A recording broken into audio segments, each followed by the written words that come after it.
In today's video, I'll delve into the topic of transforming Social Security into a program that aligns with poverty thresholds, examining its implications and variations. This discussion is pivotal, so let's delve into the details. Lately, there's been a notable shift in discourse towards advocating for Social Security to be restructured as a poverty-level program. This trend has gained traction, prompting considerations about its impact on current and future beneficiaries who rely on these benefits. To begin, it's crucial to clarify the essence of this proposal. While it may hold promise for some beneficiaries, it's not necessarily a one-size-fits-all solution. Like any complex issue, there are nuanced perspectives to explore regarding the concept of a poverty-level program. As it stands, Social Security benefits vary widely among recipients. In 2024, the disparity between the minimum and maximum benefits is staggering, from just over $50 to over $4,800 per month. This discrepancy raises pertinent questions, particularly when some recipients receive amounts well below the federal poverty line, which currently stands at $1,255 per month. Now, let's unpack the proposed iterations of a poverty-level program. One approach suggests standardizing benefits for all recipients to align with or match the federal poverty line, adjusting them annually to reflect changes in this benchmark.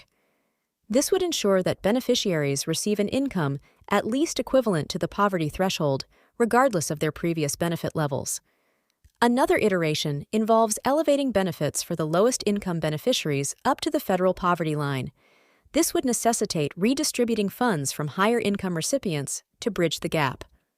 By reallocating resources in this manner, the aim is to uplift the most financially vulnerable recipients, thereby reducing disparities in Social Security benefits. Both approaches aim to establish a minimum benefit that corresponds to the federal poverty line, albeit through different mechanisms. However, the underlying objective remains consistent: to mitigate financial hardship among Social Security beneficiaries and ensure a basic standard of living. Understanding the federal poverty line is integral to grasping the implications of these proposals. As of 2024, the federal poverty line stands at $1,255 per month.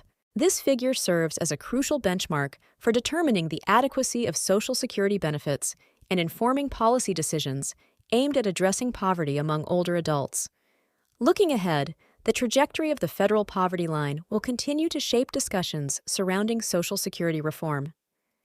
Anticipating future adjustments to this threshold underscores the ongoing relevance of this issue and the need for proactive measures to safeguard the financial well-being of vulnerable populations.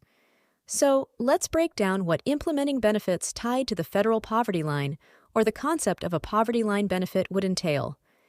Essentially, it would ensure that Social Security benefits keep pace with the federal poverty line.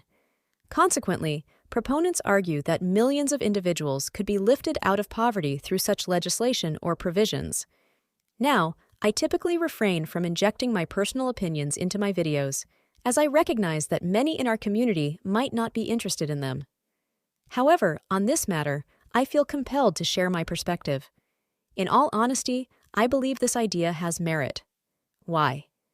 Because I've witnessed, as many of you have, individuals struggling to make ends meet on benefit amounts that fall significantly below the federal poverty line. Therefore, the notion of elevating benefits to at least meet this threshold strikes me as a commendable approach. It ensures that no Social Security recipient is left below the poverty line.